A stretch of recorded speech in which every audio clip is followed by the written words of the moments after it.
Hooty hoo, all my stock market gamblers. Welcome today. I'm Tall Mike. So glad you're here. Well, the stock market continues to kind of move sideways, not making a lot of progress one direction or the other. Now, I do think eventually this market's going to come down. The HYG has dropped below the 20-day, and that usually leads the market. But maybe we hit that new high in the S&P first at 48.18. We'll see if that plays out. Now, let's take a look at the macro picture of the stock market. Is the stock market cheap or is the stock market expensive?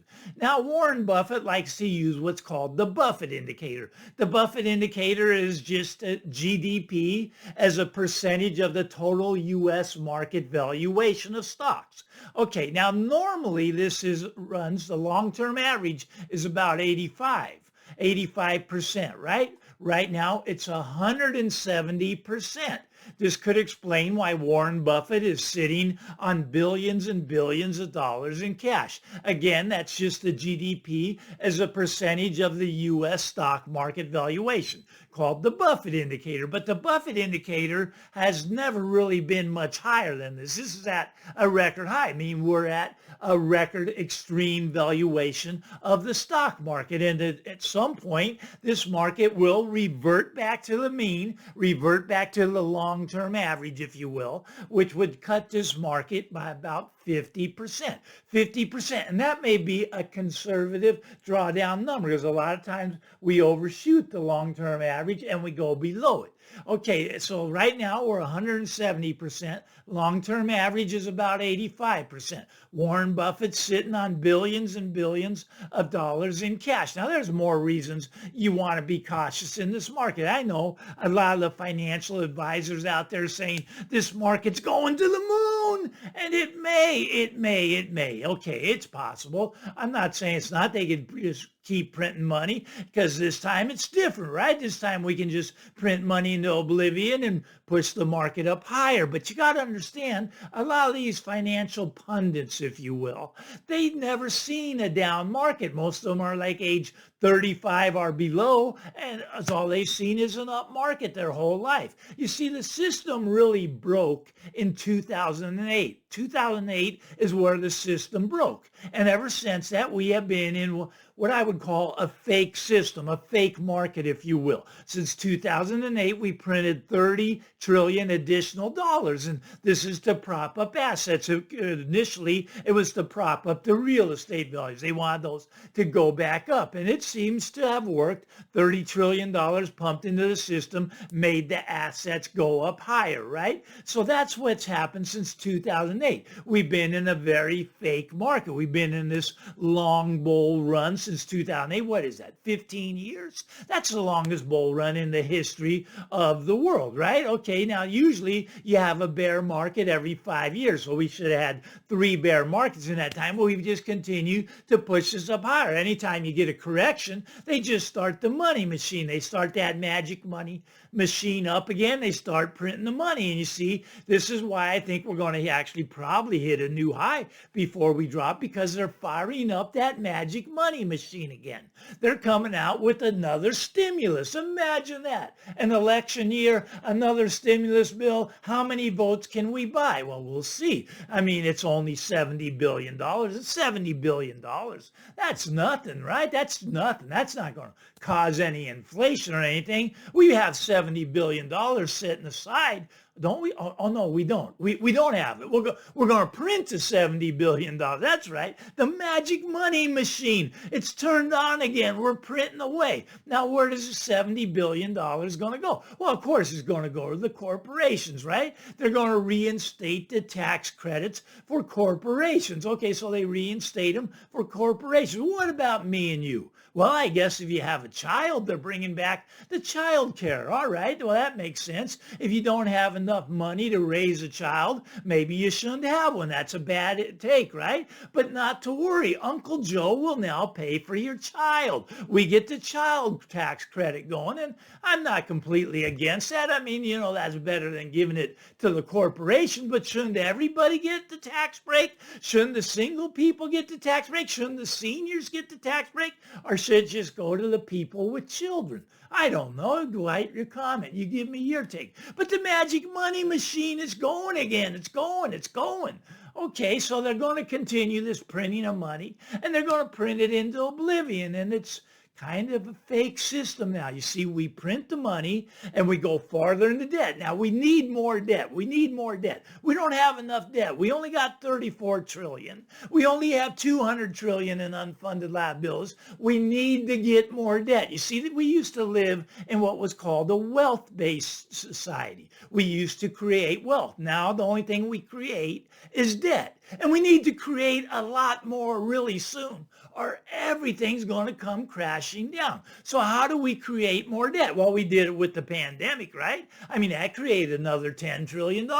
Maybe we could have another pandemic this year. I don't know. That's a possibility. We can do it with war, right? We finance wars right now, 2 or 3 of them. We finance that. That puts us farther into debt, you know. And if you can't come up with a reason, let's just do climate change. Climate change. The U.S. loves climate change. Why? Because it creates more debt. We can throw money at climate change. Money that we don't have, we go farther into debt. A debt-based system needs to create more debt. And I think we're going to pull that off. I think we're going to find a way to create more debt. But at some point, it's just pushing on the string, right? We can create another 10 trillion. All right, we print that, doesn't do anything, right? Think about the last 2 years. We've probably, 6 trillion in the last 2 years? Where's the stock market? Exact same place. We didn't get any benefit from it. It didn't go up. Where's houses? About the same, right? Didn't go up. They went up a little, went down a little in the last 2 years. Go back 3 years, yeah, we got those houses to go up 40, 50% in the pandemic.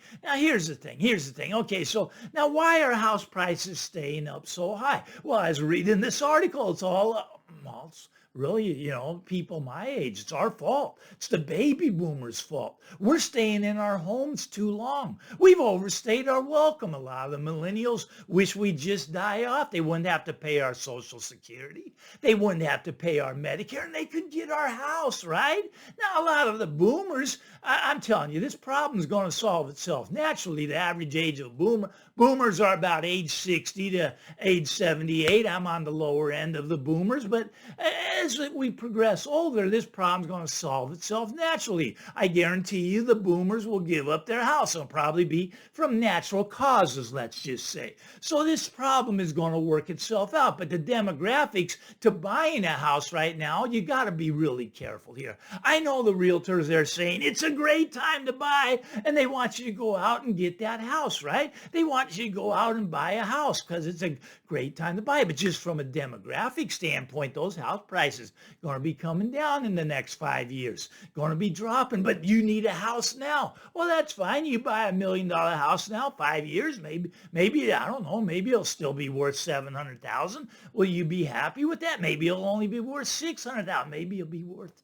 500,000. See, the demographics are going to send this down. But now we talked about the macro picture in the stock market. See, a lot of people don't understand that everything's tied together, especially the moon boys. I try to explain it to the moon boys. They just don't get this concept, right? If the stock market goes down by 50%, right? Does that affect your house? Moon boys will tell you it has nothing to do with it. It doesn't affect my house, Tall Mike. My house only goes up. Stock market can go down 50%. My house will go up another 10, 20, 30%.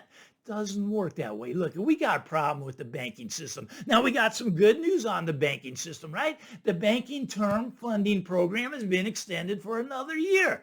That's also interesting. It's an election year. Why not extend it for another year? Otherwise, the banks would be falling like dominoes. This would be coming up in March. It would come to an end in March. See, it started when Silicon Valley Bank went down. They went down and they started this bank term funding program. All that is that they can take their bad asset and give it to the Fed, and the Fed will give them 100% on the dollar when the asset's only worth 50%. But I don't know if the Fed's going to do that with commercial real estate. See, commercial real estate has has already dropped by 50%. And in the next 2 years, there's $1 trillion of commercial real estate coming due, right? There's $1 trillion. That's a lot. That's a lot because these banks are going to have to take a loss on this, right? Okay. For example, let's say I went out and I bought a building for $150 million, right? I bought this big office skyscraper and I put down 30 million. So I got a loan from the bank for 120 million. All right. Well, this huge skyscraper,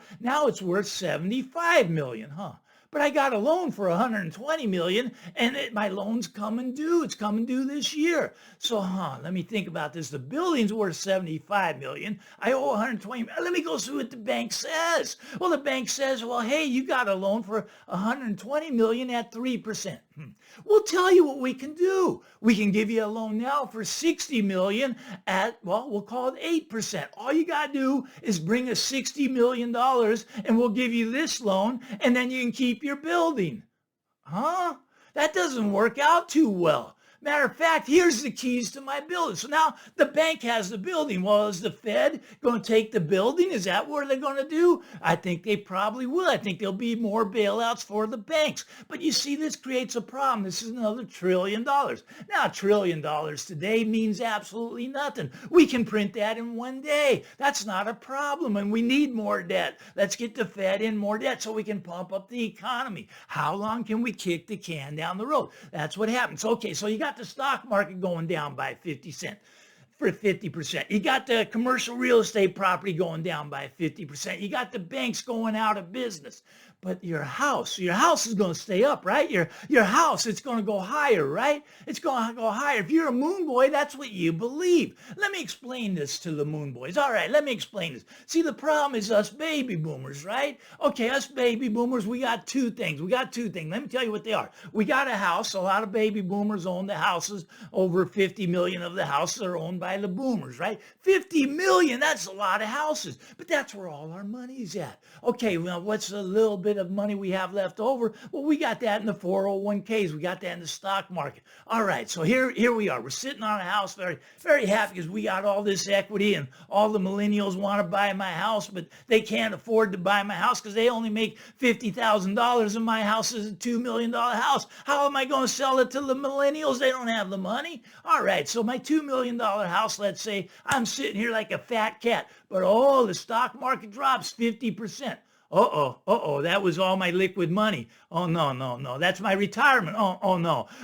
Where do I get money from? Oh, I got my house. But the house is already starting to drop. It's down to $1.8 million, $1.6 million, $1.4 million. It's starting to fall like a rock. Oh, man, somebody's beat me too. I got to put my house on before the guy down the street puts his house on. And you millennials that are making the $50,000, $60,000, $70,000, you got to come and cough up that million plus, because I need the money. I need the money for my retirement. You see, man, this is bad. Well, the millennial goes to the bank and the bank says, we don't have any money to loan. We lost it all in the commercial real estate market. We're not going to give you a mortgage to buy this house. By the way, you only make $60,000. You want $1 million loan? Not going to happen. Prices keep dropping. They keep dropping. They revert back to the mean, revert back to the long-term average, but there's no buyers. So they do even farther down. Now, this isn't going to happen tomorrow. I get that. Real estate takes time to play out. It's a slow-moving grind. It could happen to the stock market tomorrow.